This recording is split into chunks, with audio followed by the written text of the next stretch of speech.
Welcome to the House of Orange Sports Channel, where we talk Tennessee baseball, football, basketball, and Lady Vols basketball tonight. Potential huge Tennessee basketball news out there as it involves, of course, Zakai Zeigler. It involves the fifth-year eligibility. What will the verdict be? What will the ramifications be on that? Make sure you hit the like. Share that content out. 19 subscribers from 4,000. If you're returning, you like the comment, hit that subscribe button. Let's get this thing to 4,000 so we can go on toward 5. But today it come out. Zakai Zeigler has filed a lawsuit against the NCAA. He is filing for a fifth year of eligibility here. Now, the article I'm reading, Joe Rexford, New York Times, The Athletic, on this. Zeigler suing the NCAA for a fifth year. He claimed he could make up to $4 million next season after he made $500,000 this coming year. And he's just simply, it says, asking for a fifth year eligibility in 5 years, essentially challenging current redshirt rules that, of course, allow athletes to play 4 years in a 5 year span.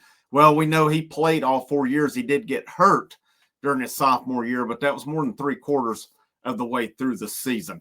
And it is said he will enroll for in grad school at Tennessee as well. So the question is, one of mine when somebody sent it to me was like, was he going in to play at Tennessee? And it said, yes, he is enrolling at Tennessee. It said, according to Zeigler's representation, it says, we've requested a preliminary injunction to allow Zakai to compete in the upcoming season while pursuing his graduate studies.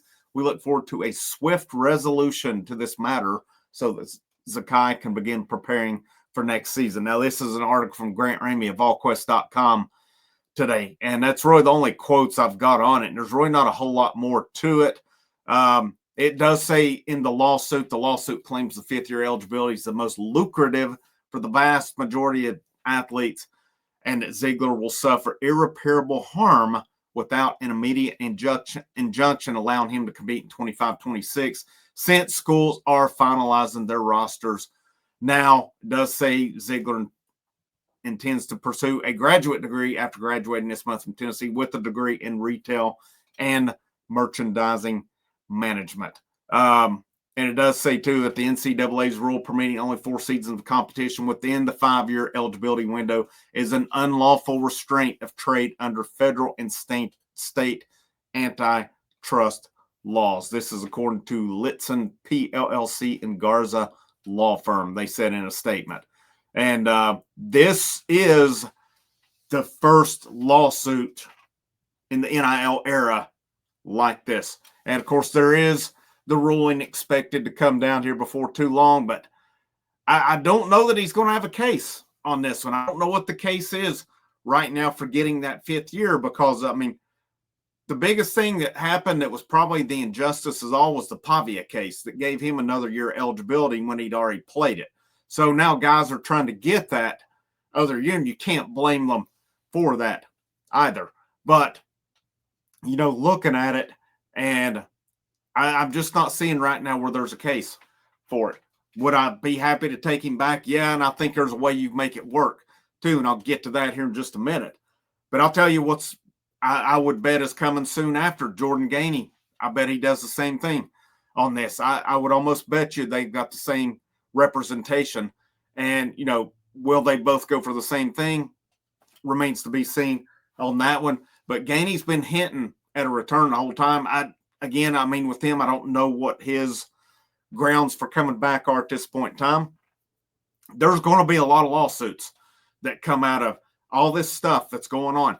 But right now, I'm not seeing recurrent guys have anything. And as far as I know, too, here's what it is. If Zeigler and Gainey, which I expect both of them to file, if they were to win their case and come back, they're coming back to Tennessee because they've not entered the portal. And that's, you have to be in the portal regardless. You think of a guy like Darling Stone Dubar. He's out of eligibility, but he entered the portal in the event that something happened. So he could get another year and he'll be going somewhere else. There are others who are out of eligibility, hit the portal as well this past season after the season was over. But here's what you're looking at as well. Right now, Tennessee has one scholarship. So in that event, Tennessee's either banking on, to me, and somebody I talked to, I trust on it too, says, I asked that same question. There's one scholarship. So to me, there's one of two things on it. Either if they both get it, somebody's walking on, or they're banking on that 14th and 15th scholarship getting passed on there as well. And so that would then enable them to, or they're banking on getting to 15. I'm trying to remember right now, are they at 12 or 13? But anyhow, what they're looking at is going to 15 scholarships for basketball. So if that's the case, you're good. Now, could that impact, a Jemai Mashak or Igor Milicic? I don't know. I got mixed feelings on that, to be honest. But if you get Zeigler and Gainey back, that'd be pretty good. And you can play Zeigler and Jacoby Gillespie. You think back to Zakai Zeigler, Kennedy Chandler. That was one of my favorite backcourts Tennessee's had. I thought when they really got rolling at the end of the season, that's when Tennessee was playing their best basketball. They went on to win the SEC tournament.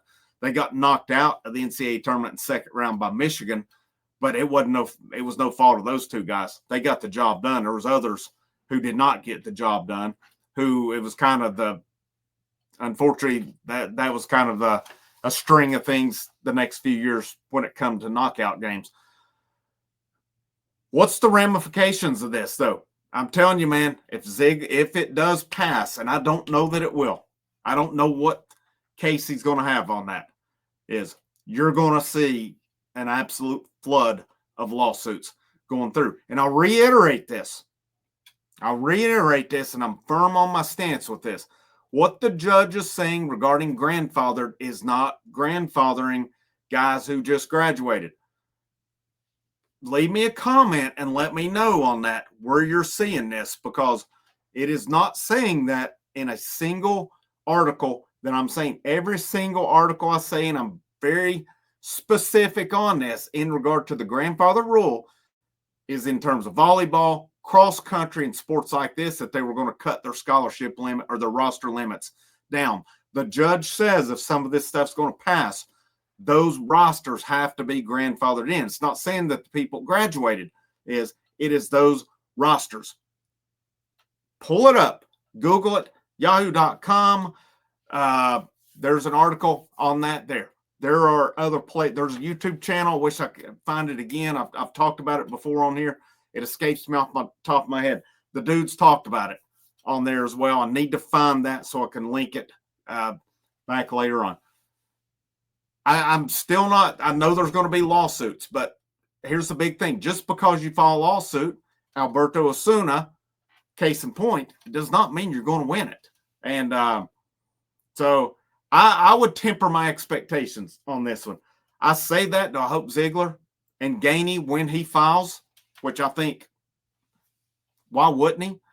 When that happens, yeah, I hope they both get it. I mean, you plug those two guys in to what we've got coming in next year, man, that changes the game on this team, because right now I still think they're at 2 spot. I know you got Amari Abram, who I like the addition, but I still think there's room right there for that 2 guard spot. I think you need more. If you add those 2 guys, we're good. We're set at that point. We've got everything we need for next year. We've literally got everything we need on that roster next year. And that team will be very, very hard to beat. And they will be a national title contender. Now, with that said, actions speak louder than words, and they would actually have to do it. We know that.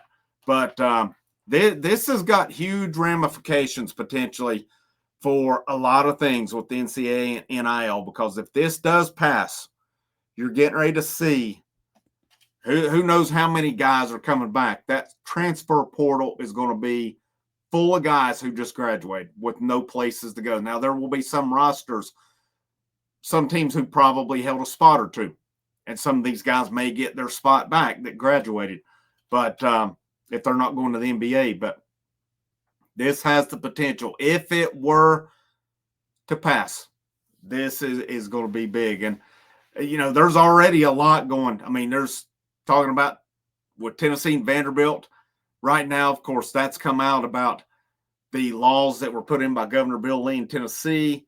The SEC, these power conferences kick these teams out if they don't go by. It's an absolute mess, guys. It is an absolute freaking mess on there. And you know what? The NCAA, they brought it on themselves by being poor, by the worst governing body that I think exists. And they're getting everything that they deserve.